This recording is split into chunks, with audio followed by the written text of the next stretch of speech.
So the first one, I was pregnant with my daughter, and about 21 weeks, I got an infection, and that it was MRSA, and that went septic, and I went into septic shock.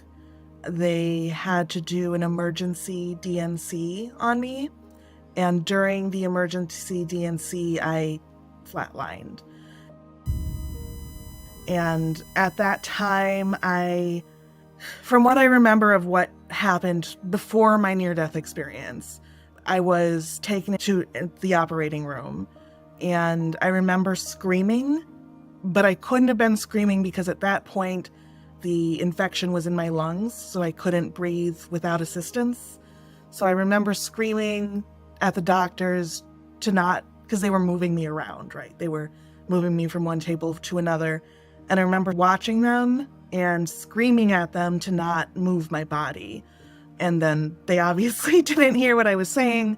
And I was looking at myself, which I obviously couldn't have been doing, but it wasn't registering. Like it all seemed very normal, not normal, but it didn't seem like something was amiss. It just seemed like the doctors weren't listening to me. Once they moved me from one table to another table, and it's weird because I felt the table was metal, the one they moved me onto, and I could feel it. I could feel the cold metal in my body, but I was looking at it, if that makes sense. I think like when you hear of phantom limbs and things like that, I've never had a phantom limb, but when people describe that, that's the same sensation. And I watched them put my body onto the operating table, and then I guess I blacked out. I don't know. The next thing I remember, I don't even want to say waking up because I don't remember being asleep. I was just all of a sudden there, and I was in a room, and I could see my grandmother, who I knew was my grandma because I knew my grandma when she was alive, and another woman, and they were standing around what I describe as a well table. So a coffee table that's round, but if you look into the coffee table, light was coming out of it. So it was like a circular well that light was coming out of that they were standing around. And it was two women, so my grandmother and another woman who I didn't recognize, but who felt very familiar and very comforting. And I like to think that she's family. Like she felt like maybe another grandmother that I didn't know, or someone else, or maybe my husband's grandmother. I don't know. But she was holding my baby, who I just lost. And I didn't really understand or know that I just lost her. But the woman that was with my grandma was holding her in like a 1970s style blanket, like the type of blanket that they used to put in hotel rooms in the 80s and the 70s. And so my baby was wrapped up in that blanket, and she was holding her. And it was comforting and very like being with family. The woman that I didn't recognize, she was very broad, and I like to compare her to Rosie the Riveter. And that's the sort of the vibe I got from this woman, like 1940s tough lady or something like that. Not in a tough, beat you up type of sense, but tough as in a strong woman who was also very comforting. So we were together, we were communicating, but there wasn't talking. And I didn't question anything. I think that was the oddest bit, is I just accepted everything as it was. It all felt very real. It was more real than this is real. And the conversation was going back and forth, but there just weren't any words, and it just made sense. We mostly spoke about my daughter because, and I've explained this to other people before, my instinct, my maternal instinct was so on high alert, and I felt like I was still maybe 1 foot in the living and 1 foot there, and my maternal instincts were really needing to be with my baby, and they weren't letting me hold her, and they were saying that we have to be apart and that they were going to take care of her, but I had to go back. And I was having trouble processing that, and there wasn't a rush. It didn't feel like there was a time limit for how long I could stay there or anything. They were just saying, no, this isn't how it's going to work. you're going to need to go back. We're going to stay here. We're going to take care of her.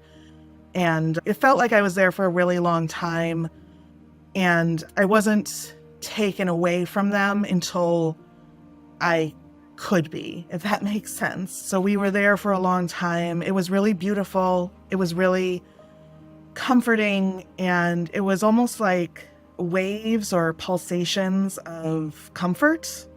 And it was just, I don't know how to, almost like an echo of comfort. And we didn't leave the room. We were always in that.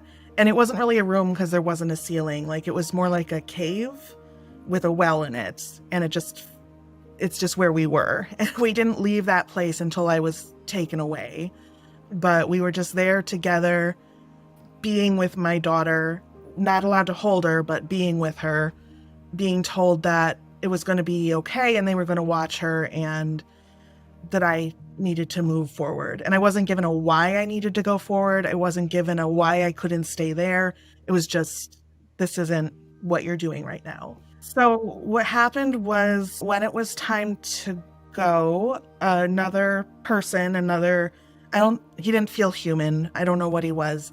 He came into the room. He was wearing a long coat, like a trench coat, and he didn't really have facial features, but he wasn't scary. He wasn't like, when I say he didn't have a face, people are like, but he wasn't frightening. He was, again, very comforting. And he came in and communicated to me that I had to leave with him. I left with him. And again, I blacked out, or I had the same sensation anyways that I had between the operating room and the room with the well. It was the same sensation. I was with him. He said we had to go, and I blacked out, and then I was just in another place. And this place was much bigger. It wasn't like a room. It was, when they say your life flashes before your eyes, it was like that, except it was a landscape. And instead of seeing images of places I've been and things that I did, I saw structures like on a landscape. And each structure was built by relationships I had with people. For my husband, for example, there was a really strong structure, and it had this radiating light, and it was very big and complicated, and because we've been together for a long time and there's a lot of love there. So it was this grand structure. And then for people that might have had like a smaller piece of my life, a teacher that I had in kindergarten or something, it might have been a smaller structure, but still glowing and still beautiful, or maybe a little bridge or a little cottage.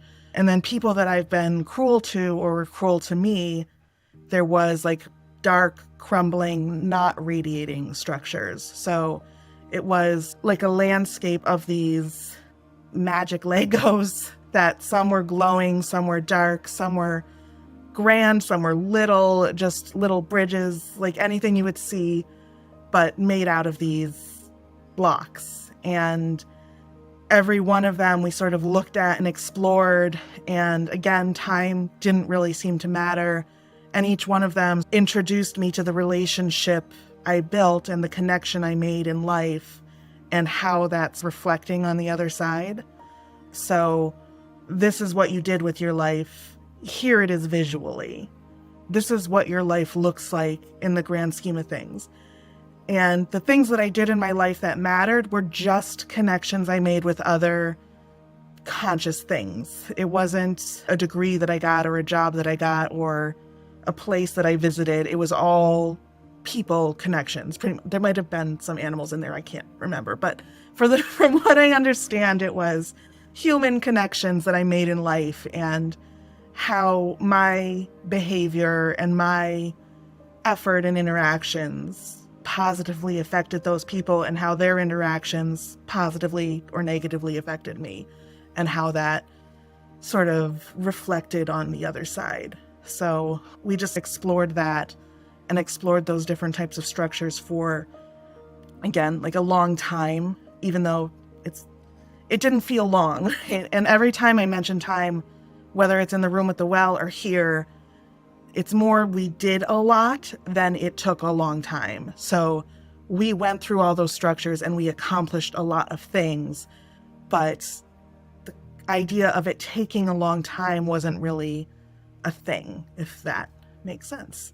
So after we had gone through this sort of what people call a life in review and looked at all these structures, he took me to a tree, like a huge tree that was moving and like breathing, and you could see like the tree growing, and it was going top to bottom, and the branches were growing out, and some of the branches were breaking and falling to the bottom, and the roots would pull those branches back in and pull it back up into the tree. And it was just like this circular cycle of this tree that was moving and growing, and the branches were breaking, falling down, going back up and growing. And he stepped back, the guy with the coat, and encouraged me to move forward. And I walked up to the tree and I reached out to touch it. And then I blacked out or whatever I was doing again. And the next thing you know, I was in the recovery room. And the doctor was saying that they almost lost me. Yeah, that was the end of it. I lost my daughter, so I was a wreck. That, on top of that, I had also lost my own life, and I didn't know how to grasp that. I wanted to be with my daughter. I was put in counseling and things like that. I was often asked if I was suicidal because I would want to be dead, but I didn't want to kill myself. I just wanted to go back to where I was with my daughter. And it was hard to communicate that without sounding like I wanted to kill myself, which really wasn't the case. It was a very difficult couple of years, lots of depression, lots of just wanting to be back there with her and not feeling that I was in reality, because that place was so much more real and vibrant, and like colors were different and things just, it seemed like I had woken up when I was there and now I was back asleep and I just wanted to be awake again.